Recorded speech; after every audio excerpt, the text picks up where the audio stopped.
Okay, so welcome to the second class. As you see, I've gone to a different format. Let's see if this is still good or we have to go back. I don't know. Any feedback on this would be appreciated. Okay, so what have you been looking at? So last class we looked at random variables,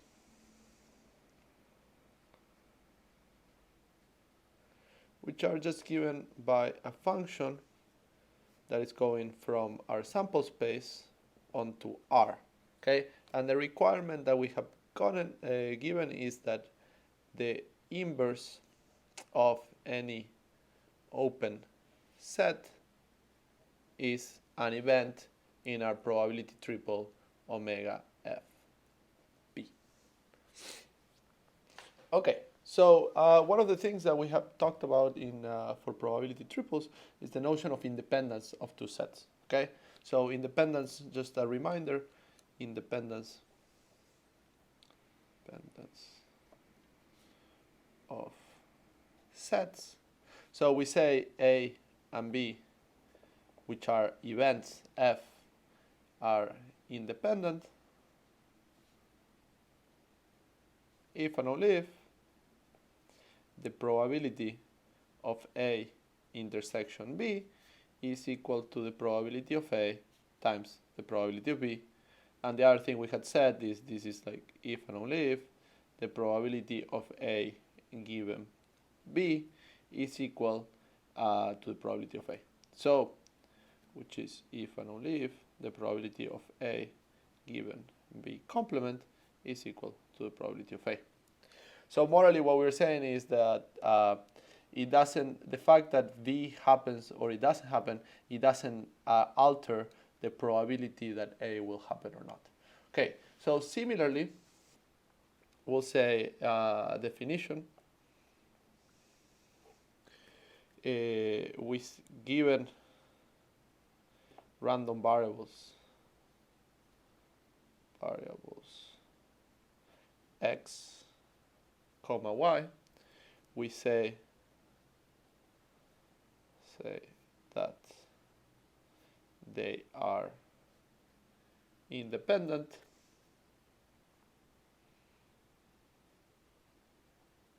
if the sets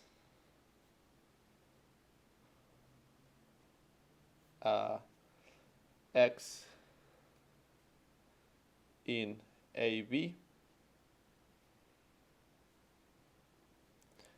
and y in CD are independent for any A, comma B, comma C, comma D. Okay, so given any open set, the fact that X is in this open set is independent if Y is in another given open set. Okay, so what are the examples of like independent random variables? So the easy example is, of course, if we have if we roll two dices, okay, and we take x to be equal to the value of one of the first dice and y is the value of the second dice. Okay, so the probability, so in this case these are discrete, which will something that we'll see soon, is the probability that x is equal to y, comma y to x is equal to I and y is equal to j.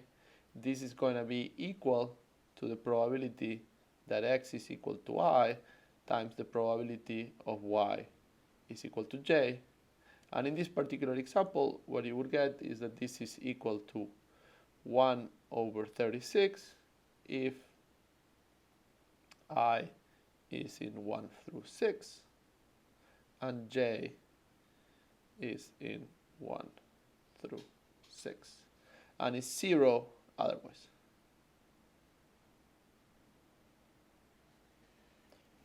Okay. What's an example of two random variables that are not independent? Okay, so let's say that so this is example 1, example 2. We roll 2 dice. We take x, the value of the first dice, and we take y, the sum of the two values.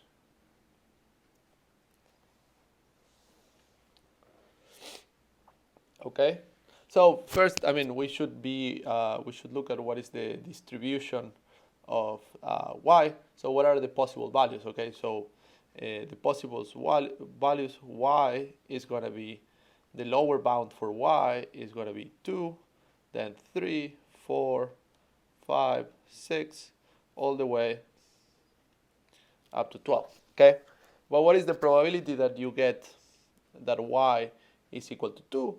So the probability that y is equal to 2 is if you have both of the dice to be equal to 1. Okay, so let's try to put this here. So what is the probability that y is equal to 2? This is the probability of first dice equals to 1 times the probability of second dice equals to 1, which is equal to 1 over 36.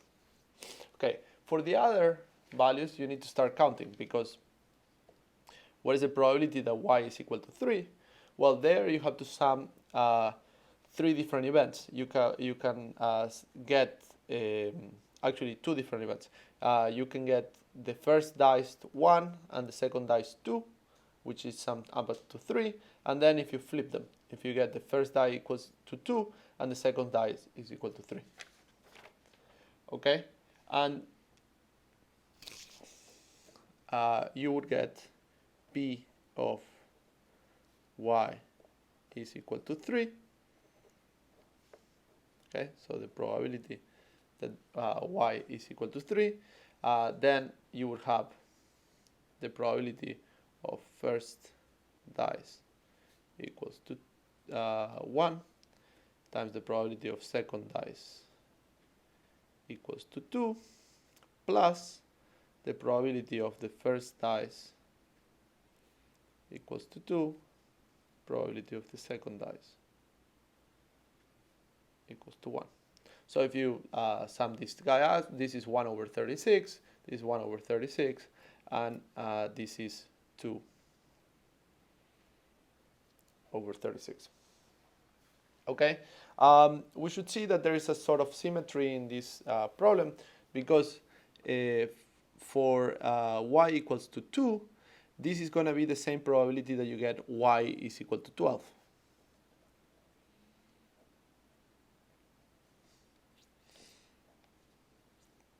Okay, for y equals to 3, this will be the same probability that you get y is equal to 11. So there is a symmetry around this problem, because the ways that you can sum up to 2 are the same ways you can sum up to 12. So here you need to get 2 1s, and here you need to get 2 6. And for 11, you need to get a 5 and a 6, or a 6 and a 5. Okay, so you have this symmetry, and you can actually keep showing that p of y is equal to 4 is equal to 3 over 36, which is the same as the probability of y is equal to 10. And then we keep going. Probability of y is equal to 5 is going to be 4 over 36, which is the probability of y is equal to 9. And then the probability of y is equal to 6 is equal to 5 over 36, which is the probability of y is equal to 8. Okay, and here is where the symmetric point in the middle, which is the probability of y is equal to 7, which is 6/36. So the most likely outcome of when you roll the dice is going to be that you get y is equal to 7. And if you've ever seen a movie of these people playing dice in casino, usually when they get 7, it's when they lose. And this is actually the most likely outcome when you roll the dice. Okay, so the casino always wins just by looking at the probabilities of these guys. Okay, so but what was the question of this thing? So we had taken two dices. We take x, the values of the first dice, and y, the sum of the two values. Okay, so the question is, are x and y independent? And the answer is no. Okay, and it's fairly clear to see why not, because the point is that if your first dice is equal to 1, then the sum of both of them will have to be less than 7. Okay, so in particular, if your first die is equal to 1, then y cannot attain these values here. Okay, so in particular, if we take the probability of x is equal to 1, comma, y is equal to, let's say, 10, this is going to be equal to 0. Because you would need the second dice to be equal to 9, and you can only go from 1 to 6. Okay? But the probability of x is equal to 1 times the probability of y is equal to 10 will be equal to, so this is x equals to 1 is 1/6, which is just x being any given number, and y equals to 10 is given by 3 times 36, which is 1/72, which is small, but it's still different from 0. Okay, so these two things are not actually independent.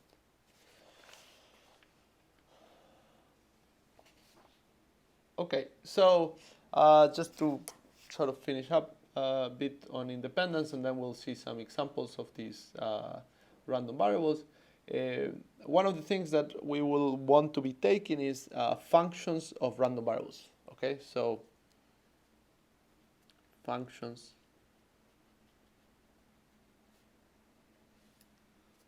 of random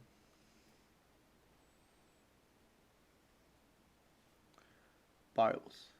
So for this thing, we should note that, so one of the questions is, let's say that we take g, a function g, from R to R, when is g of x a random variable. Okay, so it could be that for some functions g, g of x is a random variable, and for some functions g, g of x is not a random variable. So in general, if g is continuous,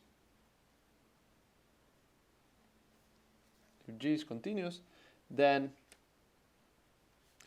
the inverse of an open set A is an open set. Okay, so if G is continuous, the inverse image of an open set will be an open set. Then what we have is that by the definition of random variable,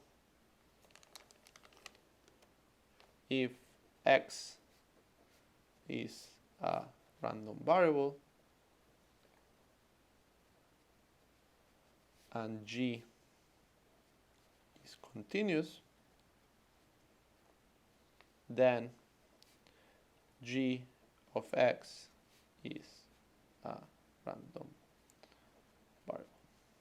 Okay, so this is good to know. Whenever you have a continuous function and a random variable, you can actually compose them. Okay, so G composed with X is a function that goes from omega to R. Okay, and this function is measurable in the sense that we talked about last class if we take G to be continuous. So in general,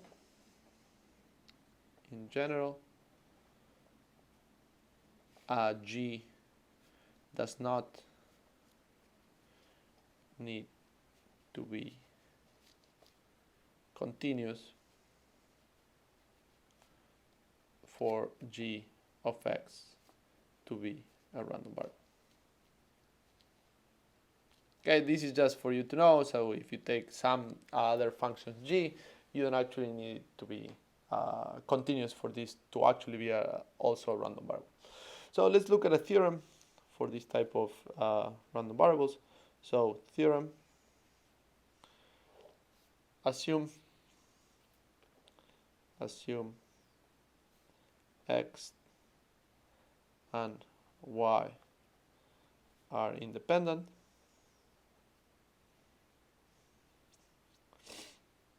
and G, H from R to R are continuous.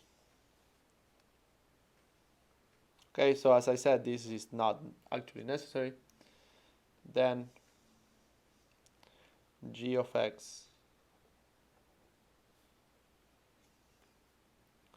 and H of Y are independent.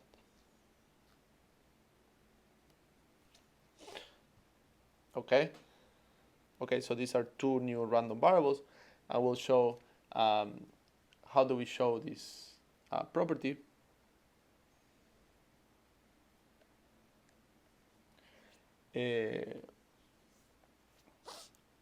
So how do we show this property? So morally, what we take is the probability that G of X is the probability that G of X is in a set AB, comma, the probability that H of Y is in C D. This will be, we want to show that this is equal to the probability of G of X in AB times the probability of H of Y in C D. Okay, so now what is the point? So we take the set G inverse of AB, and this is a union phi equals to 1 up to L of A L B L, and H inverse of C D is the union of, let's put J equals to 1 up to M of C J.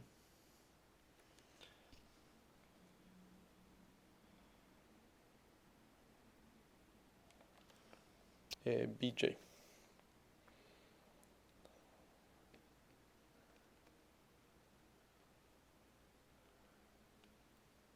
Okay, so from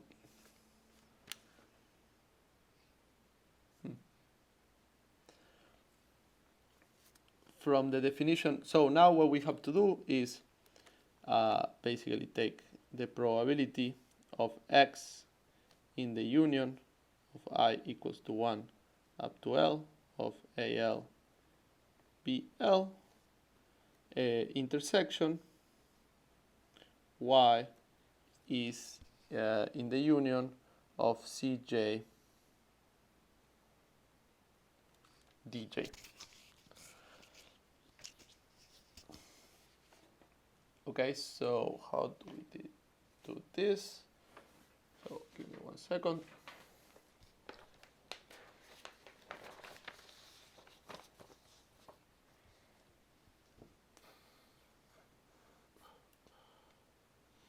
So the idea is that these guys are all disjoint sets, and so what we can do is write this as the sum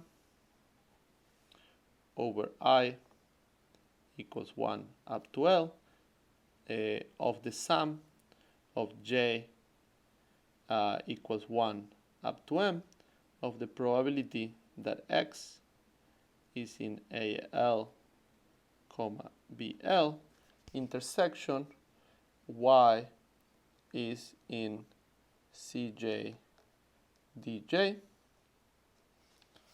Okay, so what here I have done is I have used a disjoint union of events. So if you have a disjoint union of events, the probability can be written as the sum, and here I have put the sum over both of these disjoint unions, and here by the definition of independence, we get that this is the sum of I equals to 1 up to L of the sum of J equals to 1 up to N of the probability of X in AL, BL times the probability of Y in CJ DJ. Okay, but this thing here is just the probability of G of X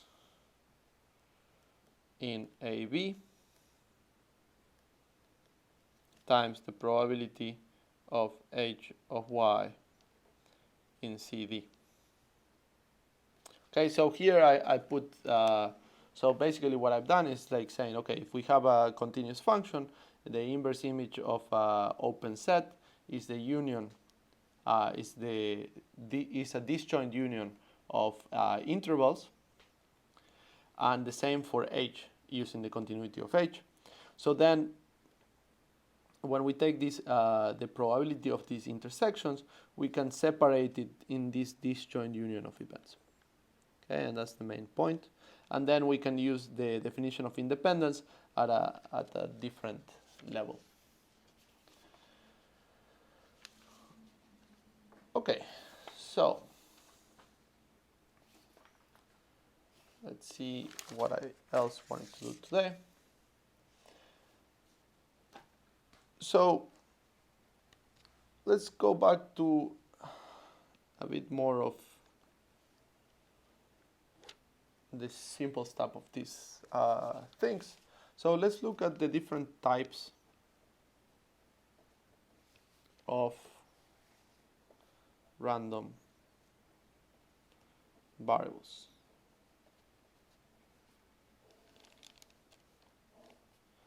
Okay, so there is going to be two types. We're going to look at discrete and continuous.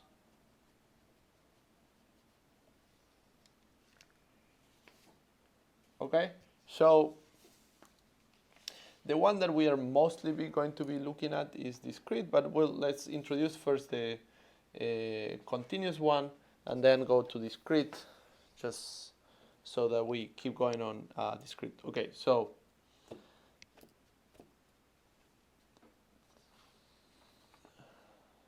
a random variable definition. A random variable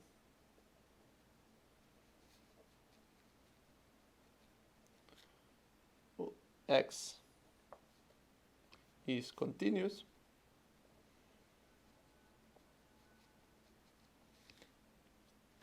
if there exists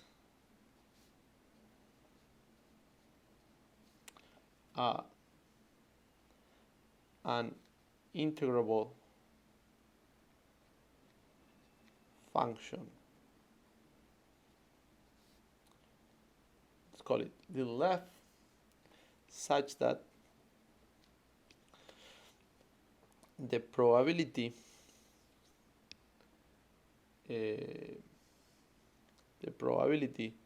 that x is in a v is equal to the integral from a to b of f of, let's say, y dy. Okay, so and in this case, and f is called the density function of x.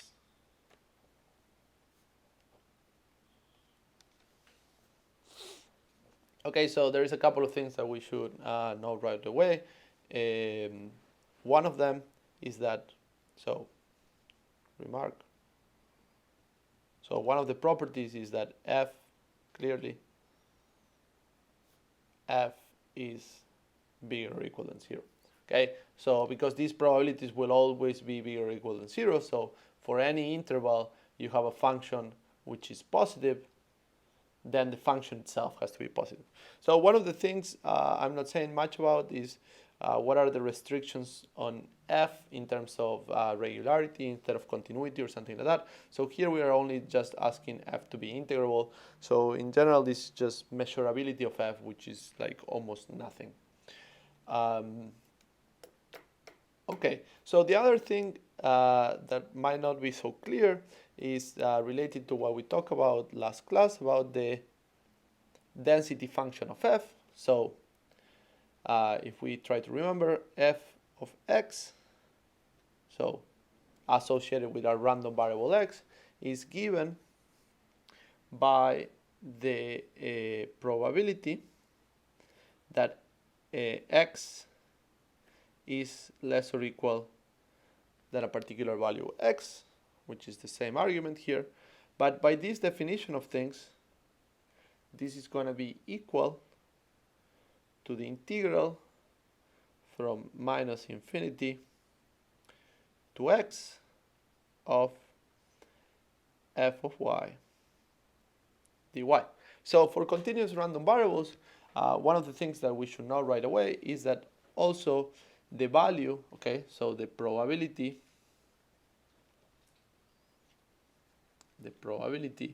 of x being equal to a particular x will be equal to 0. Okay, so taking a specific value for this x will be 0, and so one of the reasons for this is that like if you look at this as a sort of the integral of x minus 1 over n, x plus 1 over n of f of y d of y, this is going to be the probability of x in x minus 1 over n, x plus 1 over n, which is in particular bigger than the probability of x is equal to little x. But when we take n to 0 and n to infinity, this guy goes to 0 because we're asking f to be integrable. Okay, so this thing here follows by integrability. So for a continuous random variable, we actually had that the value for any specific value x will be equal to 0. Okay, so this is similar to when we take a sort of random number between 0 and 1.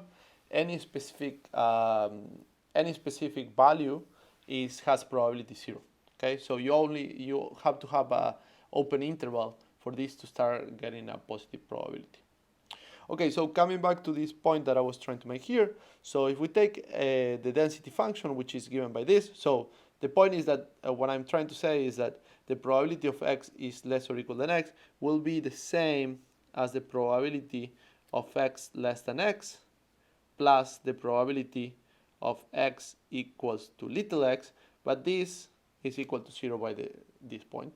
So we can have this definition. We can use this definition of how does the probability of this behaves.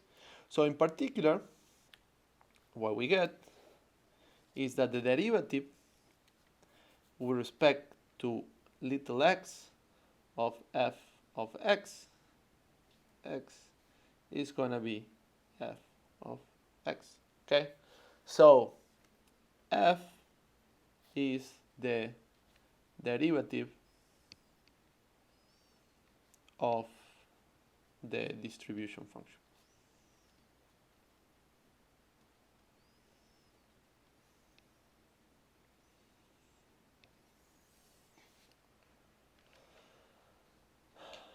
Okay, so what is an example of this? Typical example that we've been doing here is like in this class. Let's say that we take omega, which is equal to 0, 1, where we choose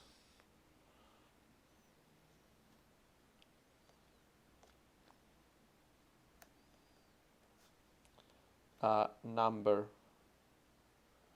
uniformly and at random.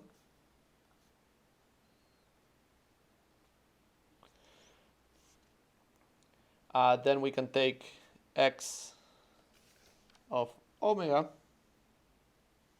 to be equal to omega. Okay, so omega is any value in the 0, 1. Okay, so this is a well-defined random variable, and this is a continuous random variable under this definition. And what we would get is that the density function, okay, so the density function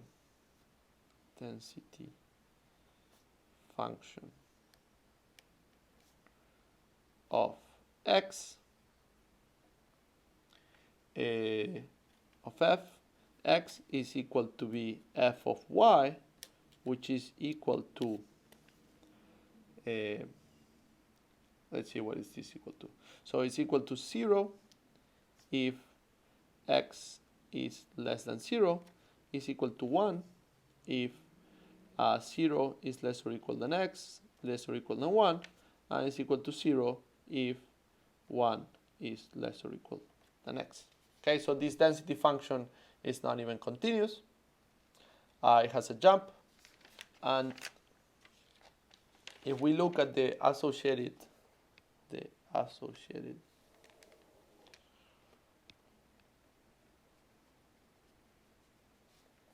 density function,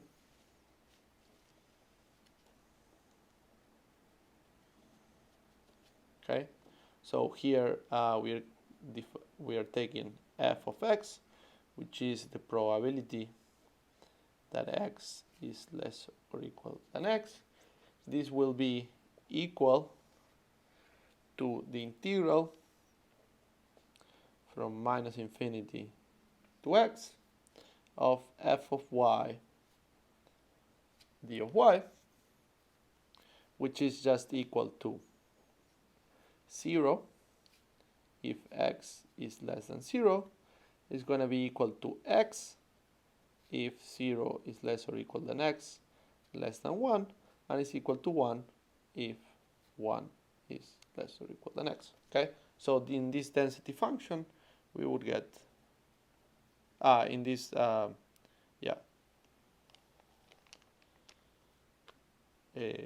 distribution function, sorry, the associated distribution function is given by this. This is 1, this is 1 here,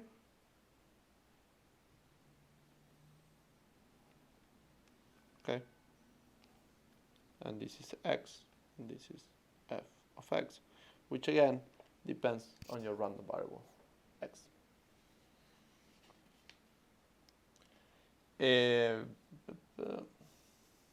Okay, so these are this is an example of a continuous random variable in which the point is that for continuous random variables, more or less what is defining it is that the probability that you are in on a specific point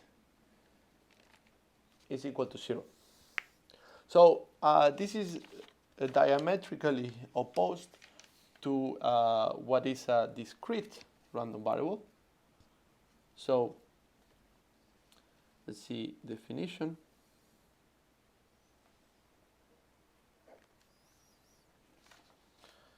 A random variable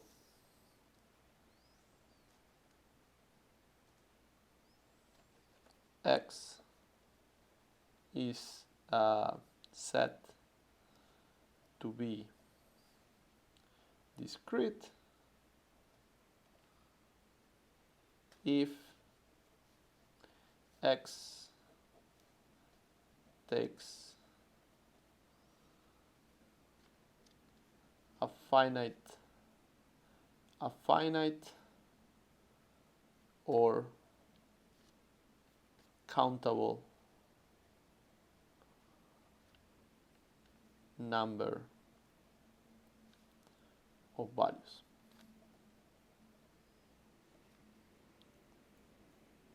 Okay, so what are we saying? There exists a set S which is contained in R, which is countable, S countable,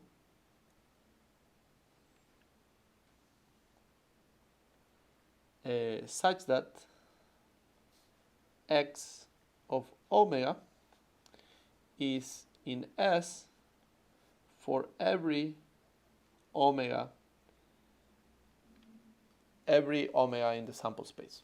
Okay, so again, just to say x is a random variable, this is a bit more than saying that this is a function that is going from the sample space onto R. So the only thing that we need is measurability.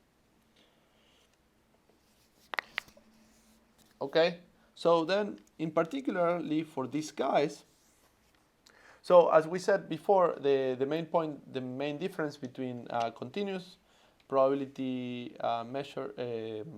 random variables and discrete ones is that the probability of a single point in the continuous one will be 0, and in the discrete one will actually be having all the information that we need.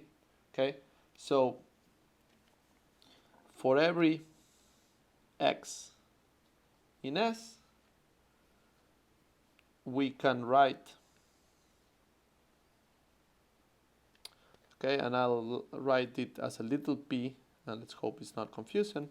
Little p of x at x is going to be the probability that x is equal to x. Okay, and this is for every x in the possible values. Okay, so the function p, the function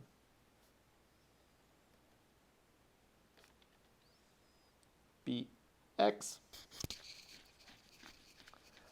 that is going from S to 0, 1, is called the probability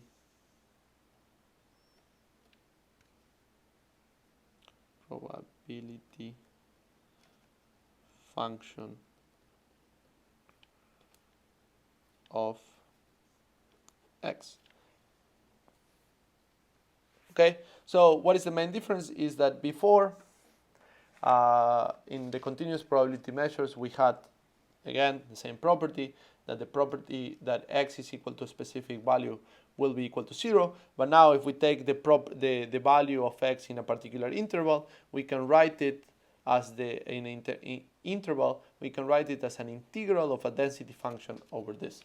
So here, instead of having an integral, we'll actually just have a sum of the values of x is in S. Okay, so one of the things that we should note right away is that 1 would be equal to the sum of x in S of b x of little x.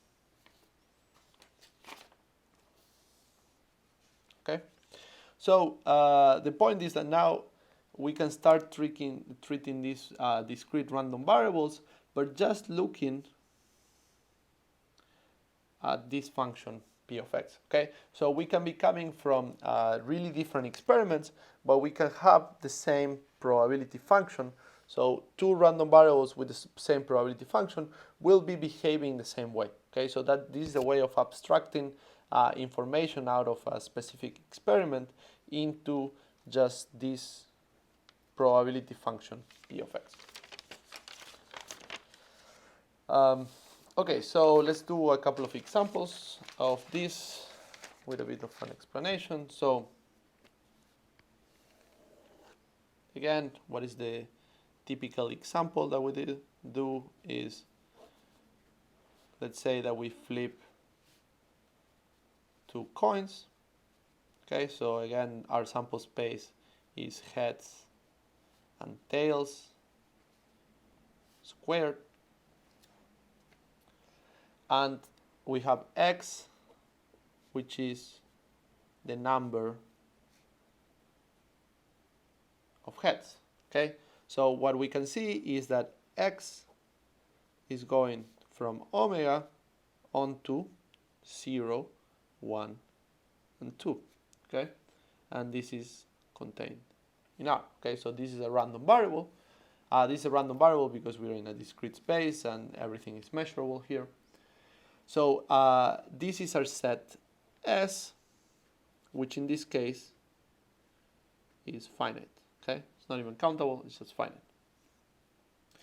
Okay, so here we would have that p x of x, or yeah, it's gonna be equal to 1/4 for x equals to 0 is going to be equal to 1/2 for x is equal to 1, and is equal to be equal to 1/4 if x is equal to 2.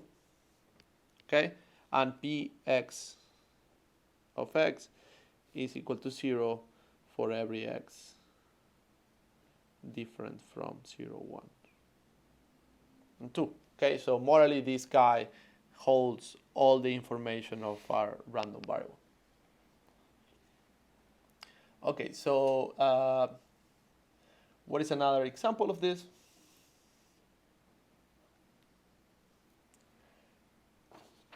Another example of this is the same thing we were talking about earlier. Let's say that we roll 2 dices, and we take x to be the sum of the 2 rolls. So if x is the sum of the 2 rolls, what we're going to get is that p, okay, so if we have the sum of the 2 rolls, we have that x is going to go from omega, so here this omega is 1 through 6 squared, onto this subset, which was 2, 3, 4, 5, all the way up to 12, which is a subset of R, and this guy here, again, is S, is finite. In this case, what we computed earlier was Px of x is equal to 1 over 36, x is equal to 2, 2 over 36, x is equal to 3, 3 over 36, x is equal to 4, and so on.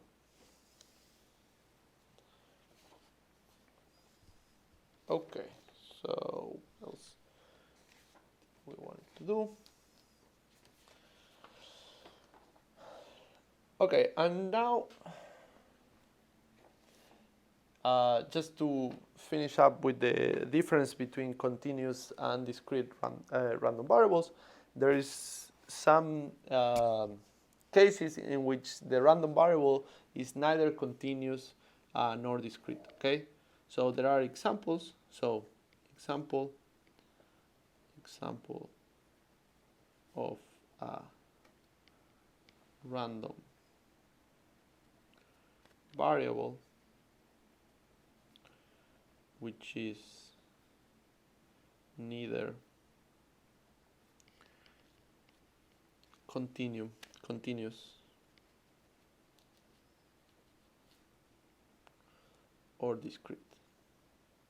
Okay, so the point is that these are the two main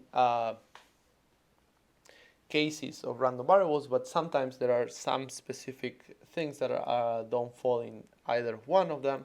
So let's look one of the examples as we looked before is, let's take a continuum thing, so omega n 0, 1 with p uniformly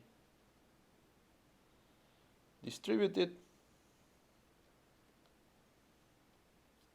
And let's take y, a random variable of omega, which is going to be equal to the max between omega and 1/2. Okay, so this guy has sort of discontinuity in the probability function. Okay, so this y is going from omega, which is the 0, 1, onto 0, 1/2, which is contained in R. Okay, so this is no longer discrete nor countable, hence this is not a discrete probability measure, but at the same time we can show that this actually is not continuous in the sense that we have grabbed our definition before, because the distribution function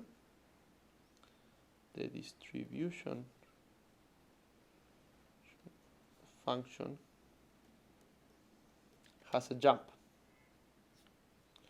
Okay, what do I mean by this? Okay, so what is the distribution function? Okay, so fy of x is going to be equal to 0 if x is less than 0. It's going to be equal to x if x is between 0 and 1/2, and it's going to be equal to 1 if 1/2 is less or equal than x. Okay, so why? Because I mean the point is the function y will always be less or equal than a half. So if we take this is less or equal than a half, we get that the probability is going to be equal to 1.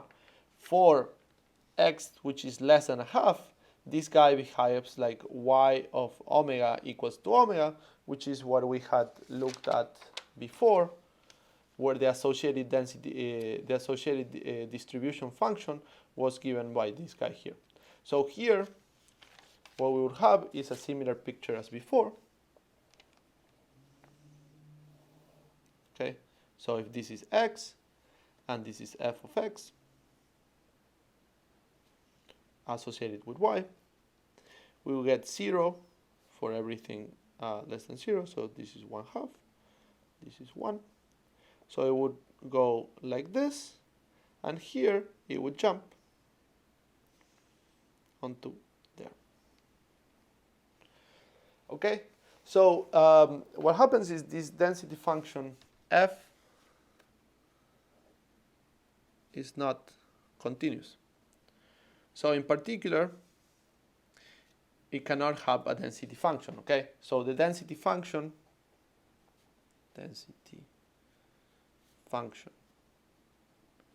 let's say little f of y is the derivative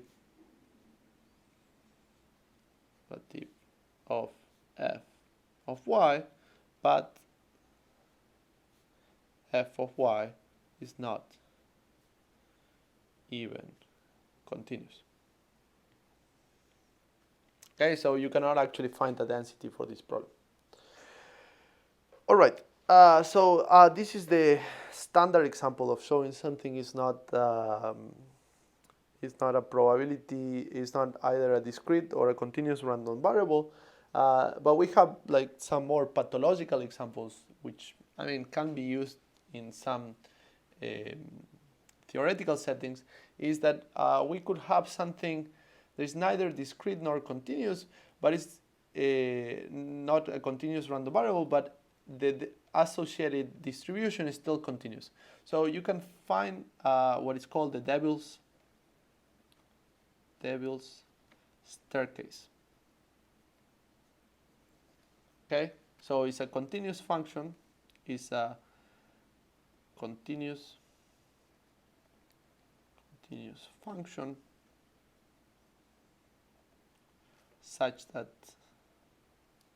it's a continuous function such that f prime of x is equal to 0 for every x, for almost every x in 0, 1. Okay, so what we have is an f, which I'll do a terrible job at drawing, which is the derivative is 0 sort of everywhere, but the jumps are so small, and then like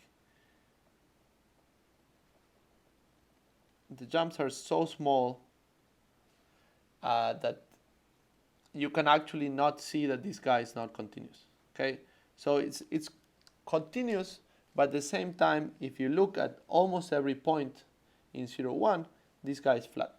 Okay, so this only increases, f only increases on the Cantor set. Okay, so this is an example of a function f which is continuous but not absolutely continuous. Okay, so f is continuous but not absolutely continuous. Okay, and so the point is absolute continuity is what allows you to define a density function. Okay, so you have a density function if and only if the distribution function capital F is absolutely continuous. Okay, and so as we saw last class, given an f, you can find a random variable. So it would be the random variable associated with this f is neither continuous nor discrete. Okay, and continuity understood in the definition that we said before. Okay, all right, so now that we took care of some formalities, so now let's look at some useful examples. So one of the things is, what we are saying is, for discrete random variables, so famous examples of discrete random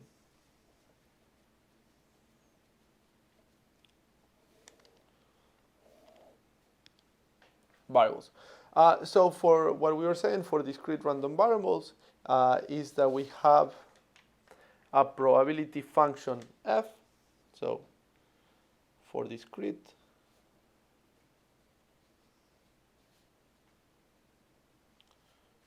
variables, we have S, which is the set of values, and Px, which is the probability function of x. So now what we will look at of x. So the idea is that no matter what experiment we are coming from, we can have random variables that are distributed the same way over a set S with a value P of X. Okay, so we will say that a random variable is Bernoulli. Okay, and this is a typical one. It's Bernoulli with parameter Q in 0, 1 if S is equal to 0, 1 and P, the probability of X is equal to 1, which is this Px of 1 is equal to Q, and the probability of X is equal to 0 is P of X of 0 is 1 minus Q.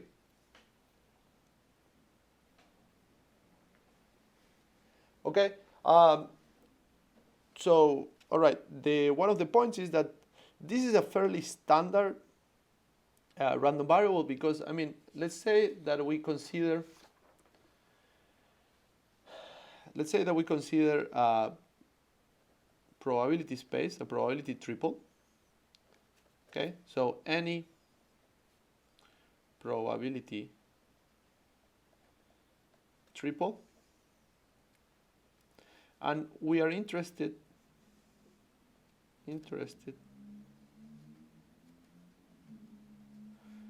only if omega is in a set A.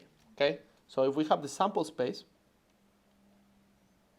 okay, if this is omega, let's say we separate the sample space onto A and A complement. So let's take X, which is going from omega to R. So okay, so this is the random variable. It's a random variable such that X of omega is equal to 1 if omega is in A, and X of omega is equal to 0 if omega is in A complement. Okay, so X is the indicator of the event A. Okay, so morally, let's say with the example that we discussed last class, so we take the measure of the height of the people in a city, and we only care of the people that are over 2 meters. So here we are going to say X. So what is the probability that you randomly will find a person which is over 2 meters? So you take A to be the set of all the people over 2 meters, you grab somebody at random, and now you care about when is X is equal to 1. Or if you take 10 people, when you're going to get X equals to 1, when you're not going to X equal to 1. The point is that for any probability triple, if we take the indicator of an event A, then X is a Bernoulli random variable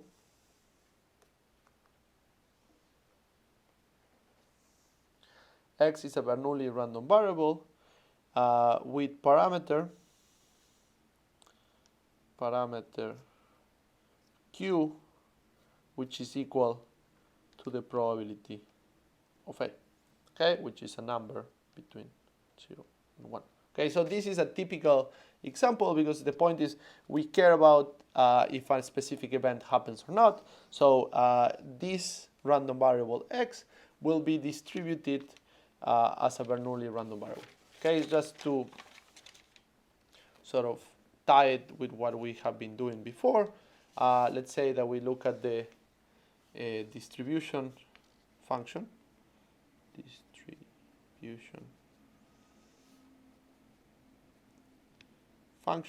And so what do we get here?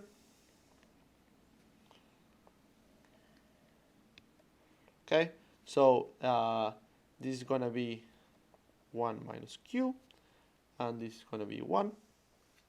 So this is going to be 0. Then here you have the value from 0 to 1. This is open, and then here this is closed. Okay, like this.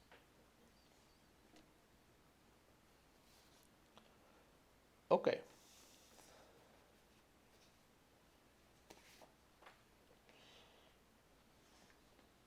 All right. So this is a typical type of random variable. Another random variable, typical random variable is what is called the binomial distribution.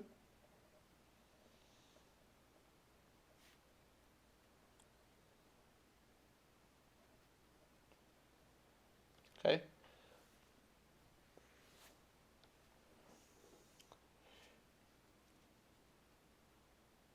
Okay, so let's say that basically we flip a coin. We flip a coin n times, and we want x to be equal to the number of heads. Okay, so the idea is that there will be other random variables that will be distributed binomially, but the simplest way, the one to understand, is like if we flip a coin n times and we take x to count the number of heads, then we're going to say that x is distributed with binomial distribution of n with parameter q. Okay, so the parameter q measures the probability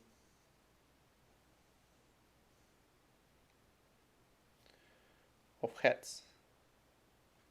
Okay, so we flip a coin n times such that q is the probability that in a single flip we get a heads. So then we need to consider we can consider the associated probability function. So p of x in k, which is the probability of x is equal to k. This is going to be equal to the amount of, so I need to get k heads, and I need to get n minus k tails. But also, as we were saying last time about counting, we have to count the number of ways I can get k heads and n tails, and that's the combinatorial number n k. Okay, so whenever we have that x is a function that goes from the sample space onto 0, 1 through n, and p of x of k is given by this function, we are going to say that x is binomially distributed with parameters n, which is the number of times we flip the coin, and q, which is the probability that you get heads. Okay, one of the things that we should note about the binomial distribution is that this is, okay, so if we take x is the sum of I equals to 1 up to n of yi, where yi is a family of independent Bernoulli variables, random variables,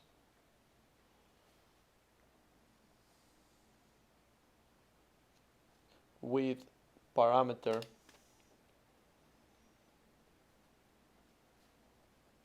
q. Okay, so morally, if we are flipping the coin n times, is the same as we take, yeah, so if we are flipping the coin n times, it's the same as we are summing flipping the coin one time. So if we sum n times flipping the coin one time, we are going to get a Bernoulli variable of this case. Okay, so this is just particular observation of this. So what is another one that is used a lot is the Poisson distribution.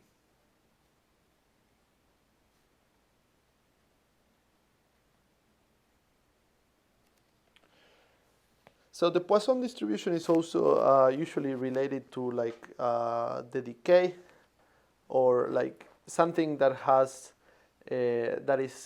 can have an arbitrarily large result, but with exponentially low probability. Okay, so we are going to say that x is distributed with Poisson with parameter lambda. Okay, so lambda is the parameter. If the probability of x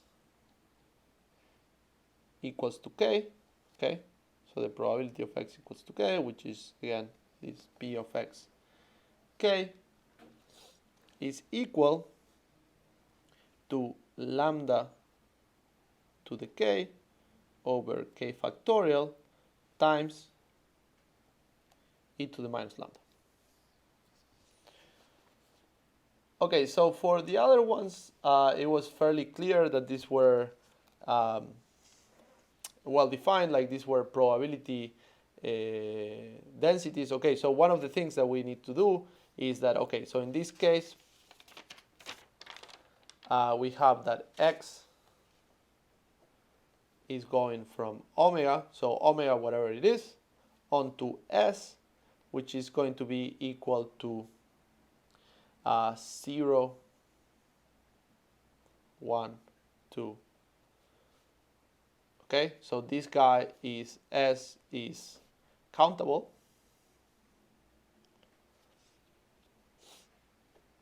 Okay, and what we are saying is p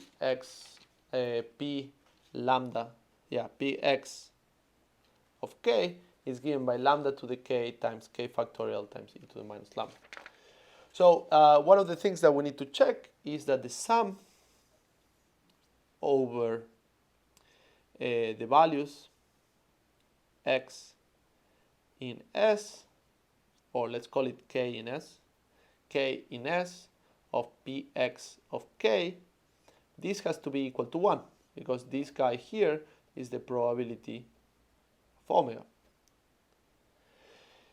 In particular, this guy here will be e to the minus lambda times the sum of k equal to 0 up to infinity of lambda to the k over k factorial.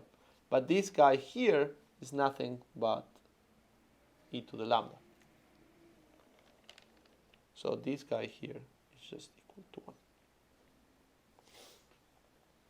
Okay, and you can actually check the same for the binomial distribution. If you sum, so if you sum over k, okay, so for the binomial distribution, let's put it here. For the binomial distribution, let's sum px k. This is going to be the sum k equals to 0 up to n of nk qk 1 minus q n minus k, but this is the binomial expansion of q plus 1 minus q to the n, which is 1 to the n, which is equal to 1. Okay, so this guy is clearly also a probability density, a probability function. Okay, and so for the last example, let's do another one, which is the geometric distribution. Okay, so just to keep going, so what is the idea of looking at these examples? So the point is that these examples happen naturally in a bunch of experiments. So understanding these examples actually gets you to understand a phenomena in particular probability spaces. So later on we'll see some examples on when these distributions come up. So as we can see, like these guys are usually, except the Poisson distribution, they are like sort of intuitive of where they come out from. So we'll say that, let's say that we flip a coin. We flip a coin until we get a heads. Okay, so here our coin, as always, our coin has probability Q of landing heads. So if our coin has probability Q of landing a head, so we're going to flip a coin until we get a heads, and X is equal to the number of flips necessary.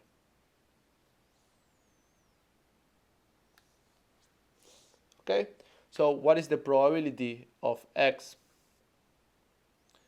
is equal to 1? So I flip a coin. What is the probability I get a heads? Well, the probability of landing a heads is Q. So I get Px of 1 is just equal to Q. Okay, now I flip a coin another time.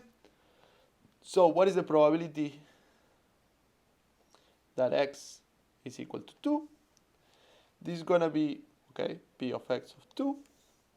This is going to be the probability that I land tails the first time. So 1 minus Q times the probability I land heads in the second time, which is equal to Q. But now I can keep going. So what is the probability that X is equal to 3? Px of 3. Okay, so this is the probability function. This will be the probability I land tails twice, so 1 minus Q squared, times the probability I land heads. So basically I can keep going with this inductive reasoning, and I can get the probability of X equal to K. P of X K is 1 minus Q to the K times Q. Okay, and so we will say, so again, this X is now going from omega onto the naturals union 0, okay, which is contained in R. And the distribution Px of K is just 1 minus Q K times Q, okay? And when this happens, we're going to say that X is distributed geometrically with parameter Q, okay? So this is the parameter.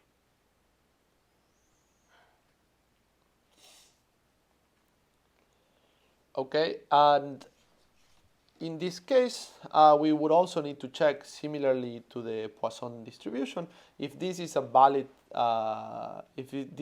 distribution. So in this case, to check that this is a valid distribution, we need to check that 1 is equal to the sum of k equal to 0 up to infinity of 1 minus q, of p x of k, which is the sum from k equals to 0 up to infinity of 1 minus q to the k times q.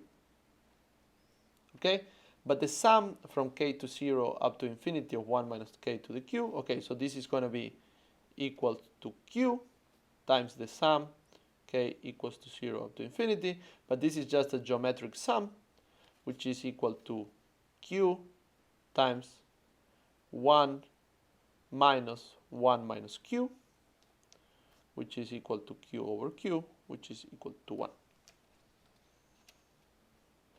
Okay, so there's other examples we might see later on in class, but these are the typical ones, and so hopefully I'll introduce them in some other lectures.